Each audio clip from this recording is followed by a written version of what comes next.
ବର୍ତ୍ତମାନ ଦେଖନ୍ତୁ ରାଜ୍ୟସଭା ନିର୍ବାଚନ जो हम ये लोक प्रतिनिधि आईन 1951 विभिन्न धारा अनुसार परिचालित हम साधारण निर्वाचन यहाँ नुहे जो डायरेक्ट इलेक्शन लोक मैंने बूथ से भोट दिखती एवं जी अधिक भोट पाए से जीते यहाँ से नुहे या कहुए single transferable vote system proportional representation समानुपातिक प्रतिनिधि व्यवस्था एवं एकक हस्तांतरीय व्यवस्था तार अर्थ हूँ गोटे राज्य में जी वैकेंसी थी राज्यसभा एवं जी विधानसभा सभ्य संख्या थी ताकू 4+1 भाग कर +1 कले से गोटे कोटा बाहर से कोटाटा जी पाइब से जीत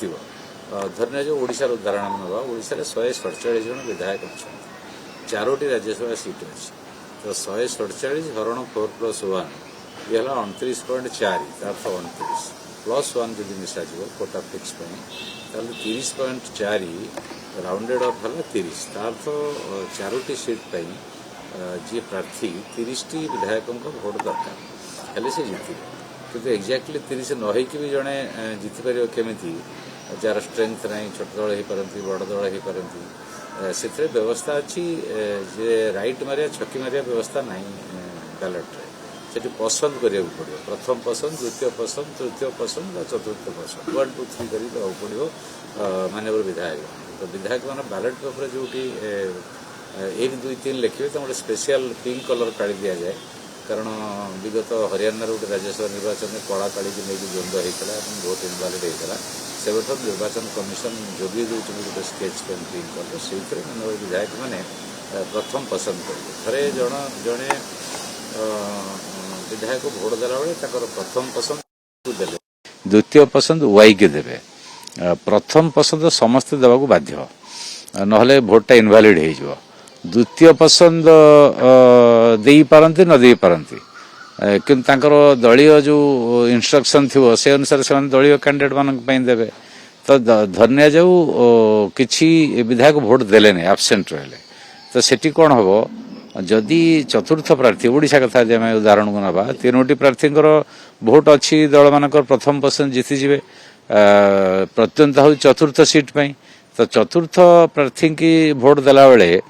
जदि फास्ट प्रिफरेन्स है ना तार सेकेंड प्रिफरेन्स भोट गणा हम तार्थ धन्य जाऊ जड़े प्रथम पसंदर प्रार्थी 30 रु अधिक भोट पाई धर एक्स प्रार्थी 30 रु अधिक भोट 34 भोट पाई तो 30टा भोट गणा है जीतले आउ जो अधिका 4टा भोट रहा पाई से प्रथम पसंदर से द्वितीय पसंद क्या दि जाए से द्वितीय पसंद भोट जहाँ दिखाई से ट्रांसफर हो पाखु पड़े यहाँ एकक हस्तांतरीय व्यवस्था तो सेकेंड राउंड रे गणा हम जब प्रथम राउंड रे 30 भोट समस्ते न पाइले तो ये आबसेंट रहीगले विधायक मैंने 147 पुलिंग है ना धर 140 है कि 145 है कि कमीगला तो से जो द्वितीय पसंदर भोटा काम दब से ट्रांसफर हो जो द्वितीय पसंदर भोटा पाखु पड़े जी अधिका पाइब से सेकेंड राउंड जीतले तेणु आबसेंट हेले हुए तो से गेमटा बदली जापे अंक बदली जापे कही हेनी एवं द्वितीय पसंद नदेले खाली प्रथम पसंद देले जी मैंने द्वितीय पसंद देते जहाँ सी अधिक पाई सी जीति जापारती तो ये गोटे माने हिसाब आकलन जोटा भूल प्रमाणित होगी आउ जन प्रार्थी जीतवार संभावना अच्छी नहीं जी चतुर्थ प्रार्थी की प्रथम पसंद देते धर जड़े चतुर्थ प्रार्थी हेले XYZ धर जेड को जन 30 जन भोट देते जीतिजे जब 30 जन भोट दे नथे कम है द्वितीय राउंड गणा है द्वितीय राउंड अलग जो प्रार्थी मान द्वितीय पसंद भोटा ये पड़े आस तेणु जदि गोटे निर्दिष्ट दलर द्वितीय पसंद देते आउ किए स्वाधीन कौन दल द्वितीय पसंद दे नथिबे सेठी आकलनटा जहाँ थी बदली जापे द्वितीय कथा हूँ ये जो प्रार्थी माने कैंडिडेट होती विभिन्न दलरू तो दलर जो मैंने एमएलए मैंने भोट देवे से माने तांकर जे प्रतिनिधि थिबे सेठी माने एजेंट थिबे दल अपॉइंटमेंट देइथिबे सेठी तांको देखेबे भोटा को देखा बाध्य सी दल प्रतिनिधि को देखे एजेंट को देखे अलग दल देखे पारे इनवालिड हो किंतु स्वाधीन विधायक मैंने देखेबे नहीं से माने तांकर अलग दल प्रतिनिधि मानू एजेंट मानू देखा दरकार जो देखे इनवालिड हम तो ये हूँ समग्र निर्वाचन प्रक्रिया तेणु आसंता काली जना पड़